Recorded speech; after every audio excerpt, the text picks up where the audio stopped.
Sa lahat, no? So rito naman tayo sa ating siling labuyo.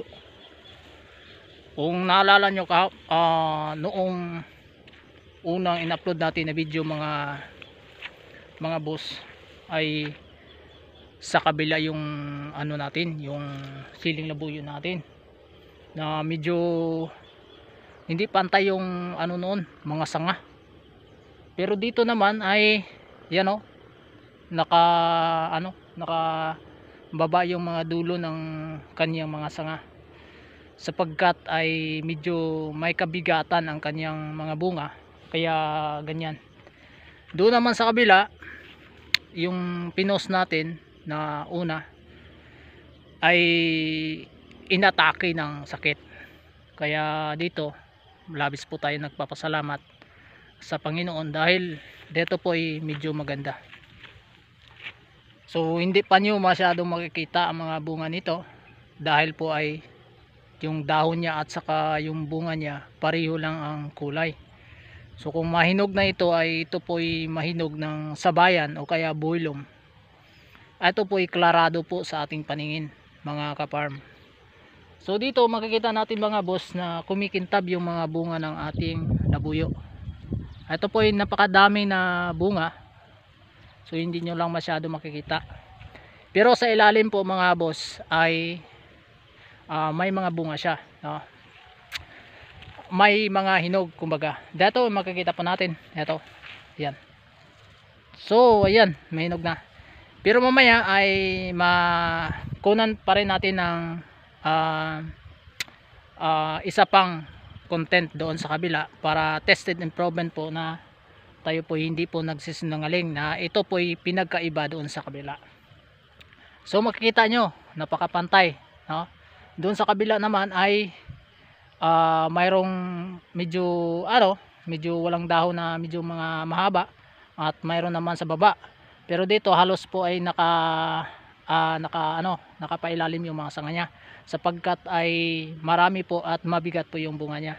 Hindi naman natin nasasabi dito na hindi po nagkakaroon ng sakit, pero dito po ay bihira po nagkalapnos, no?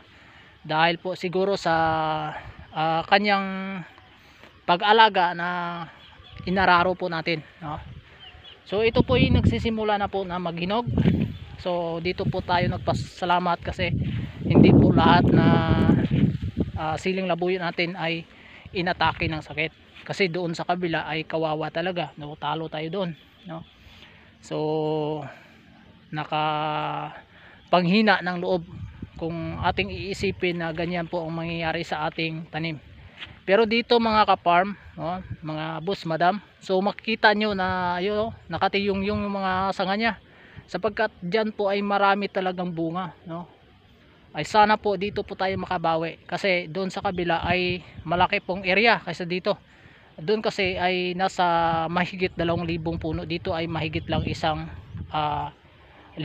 Kaya lang dito po ay masyadong madistansya, kaya medyo bumabawi. Nakaraang taon mga boss, madam, ay ito po ay maliit po mga bunga dito sa ating labuyo, pero dito ngayon ay medyo mga malaki, yan, no? So ayan, so nakikita nyo talaga yung mga bunga ng ating sili, no? Halos yung mga bunga ng sili ay halos yung mga sanga niya ay napakadaming bunga talaga, no? So maraming salamat sa Panginoon na kahit papaano, kahit tayo ay malaking pagkukulang sa kanya, pero siya ay nagbigay pa rin ng biyaya sa atin. Yan, ito yung mga boss, madam, makikita natin yan. Ayan, so ayan ang sili na pangalawang bunga na ito, kasi inarbisa natin to mula noong December hanggang February. Ay ngayon ay June na naman tayo, July naman tayo, ay ito po ay bagong hinog, no? Sa kanyang pagsibol ng dalang bunga, no? Makikita nyo napakadami, di ba? Yan, no?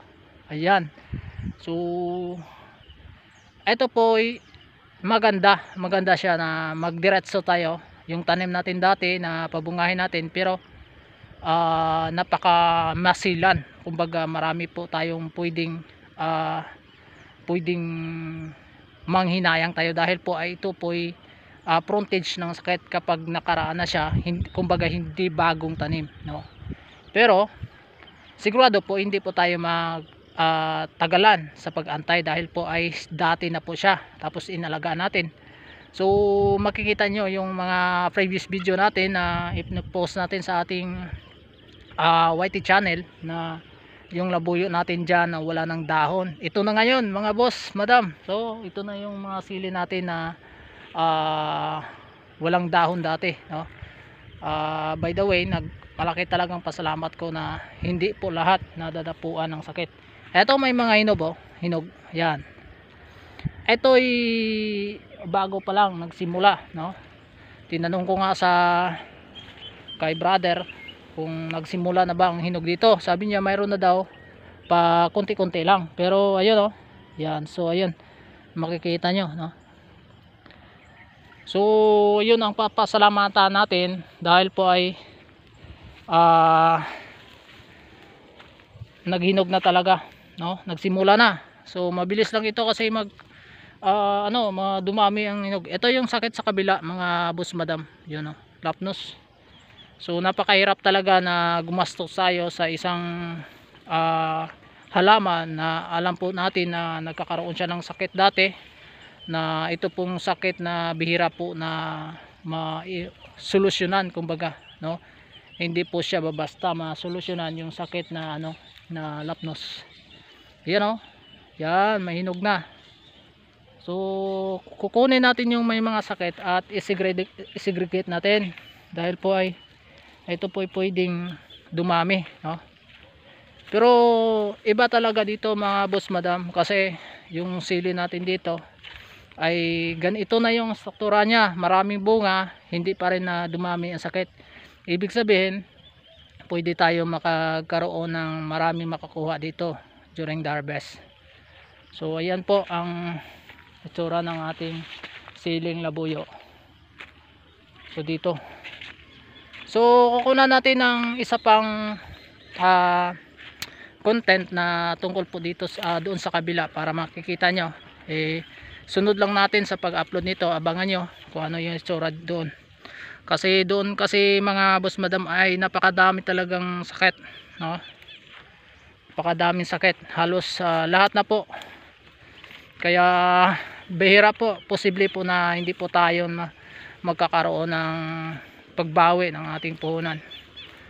Kahit lang po mabawi lang natin ang puhunan, kasi hindi naman talaga biro. Alam na mga dating mga farmers ang pagtatanim ng labuyo o kaya sili. Kaya sa mga baguhan, study first, no? Huwag tayong palos-dalos sa ating pagtatanim para hindi po tayo maging kawawa, lalo na kapag ang puhunan natin, yan lang talaga ang pira natin. Yun lang po ang mabahagi natin sa video na ito. Maraming salamat sa patuloy na pagsuporta sa ating channel, at sana ay kayo ay biyayaan rin ng Panginoon, kasi yun lang talaga ang pag-asa natin, no? Habang tayo ay nabubuhay sa mundo na kailangan natin ang biyaya ng Panginoon, kasi ang lahat po na ginawa po natin, kung hindi po samahan ng Panginoon, ay hindi po kumbaga hindi po mabigyan ng magandang resulta ang ating pinaghirapan. Ayun lang po ang masasabi natin. Maraming salamat at God bless.